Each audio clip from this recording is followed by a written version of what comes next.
घोड़ों के लिए कहा जाता है कि वो इंसान से जुड़ा संसार का सबसे प्राचीन पालतू प्राणी है, जिसने हमेशा ही किसी न किसी रूप में इंसानों की सेवा की है।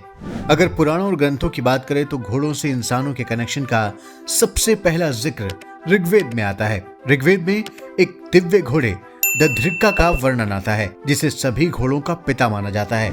इस घोड़े की तुलना उगते हुए सूर्य से की गई है।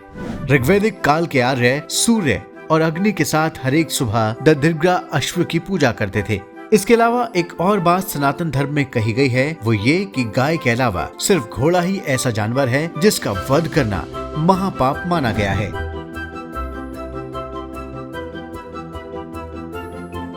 ऋग्वेद की एक और कथा घोड़ों के महत्व को बताती है। इस कथा के मुताबिक एक बार सूर्यदेव की पत्नी संध्या ने अपने पति के तेज से डरकर अपने प्रतिरूप छाया को उत्पन्न किया। छाया को संध्या ने सूर्यलोक में छोड़ दिया और खुद घोड़ी का रूप धारण कर पृथ्वी पर चली आई।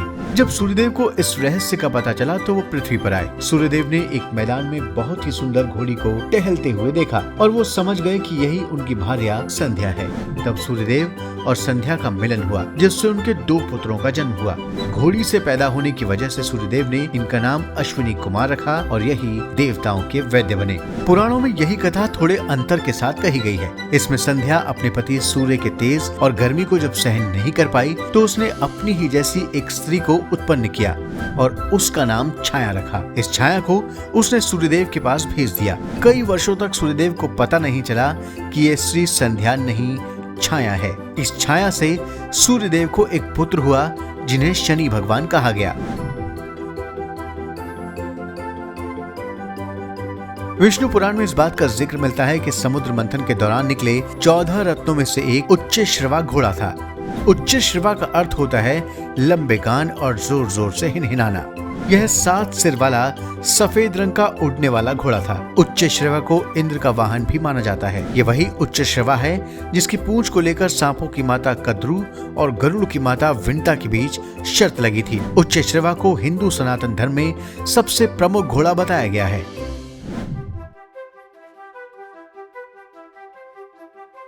पुराणों के मुताबिक जब हैग्रीव नामक एक राक्षस ने वेदों को चुरा लिया था, तब भगवान विष्णु ने हैग्रीव नामक अवतार लेकर उनका वध किया और वेदों को हासिल कर ब्रह्मा जी को लौटाया था। इस अवतार में भगवान की गर्दन और चेहरा घोड़े का था, जबकि शरीर इंसान का था। तमिलनाडु राज्य में भगवान हैग्रीव के मंदिर भी हैं।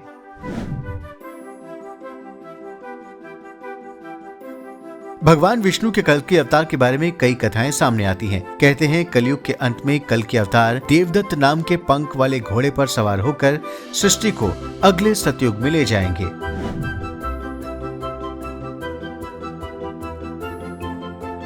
पुराणों में सूर्यदेव को एक पहिए वाले विशेष रथ पर बैठा हुआ बताया गया है।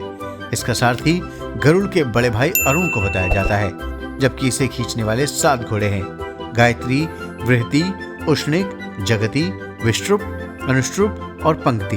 ये 7 घोड़े बहुत तेज गति से सूर्य को कहीं भी ले जा सकते हैं। इन 7 को सूर्य के प्रकाश में छुपे हुए 7 रंगों का प्रतीक भी माना जाता है।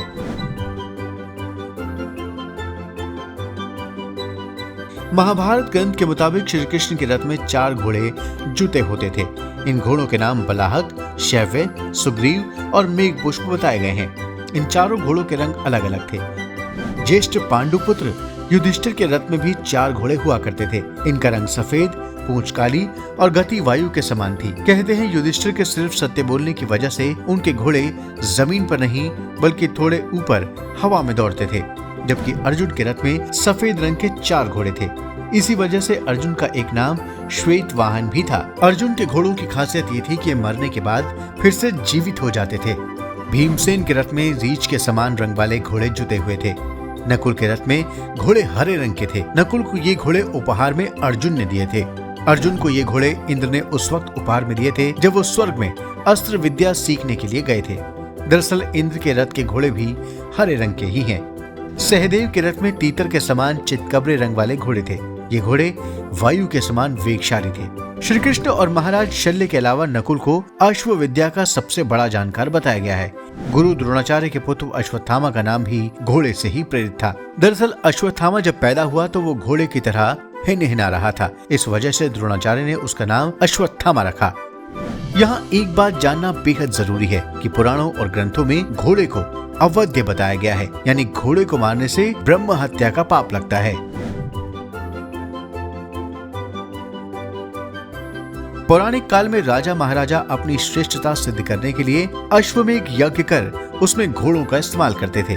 इसके तहत यज्ञ खत्म होने पर एक घोड़े को सजा धजा कर छोड़ा जाता था। ये घोड़ा जिस भी राज्य से होकर गुजरता था, उस राज्य पर अश्वमेध यज्ञ करने वाले राजा का अधिकार माना जाता था। अगर कोई इस घोड़े को रोकता था तो उसे यज्ञ करने वाले राजा से युद्ध करना होता था।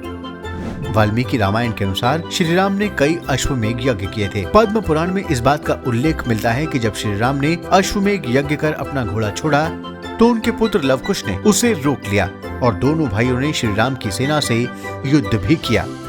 धर्मराज युधिष्ठिर ने भी अश्वमेध यज्ञ का आयोजन किया था। वैसे बृहदारण्यक के उपनिषद में बलि के घोड़े की तुलना ब्रह्मा से की गई है। सिर्फ राजा महाराजा ही नहीं बल्कि आम सैनिक भी घोड़ों की सवारी किया करते थे। आज भी भारतीय रेजिमेंट में घुड़सवार सैनिक होते हैं। घोड़ों की तेजी और वफादारी की मिसाल है इतिहास का सबसे नामचीन घोड़ा चेतक, जिसने अपने राजा महाराणा प्रताप के लिए अपने प्राण भी न्यौछावर कर दिए थे। घोड़ों का इस्तेमाल व्यापार और वाणिज्य के लिए भी किया जाता रहा है। हिंदू धर्म में शादी करने जा रहे लड़के को घोड़े पर बिठाकर ही लड़की पक्ष के घर तक ले जाया जाता है। ऐसे में ये कहना गलत नहीं होगा कि हिंदू माइथोलॉजी में घोड़े का काफी अधिक महत्व है। अगर आपको हमारा ये वीडियो पसंद आया हो तो इसे लाइक और शेयर जरूर करें और द कर्मा को सब्सक्राइब करना भी न भूलें। नमस्कार।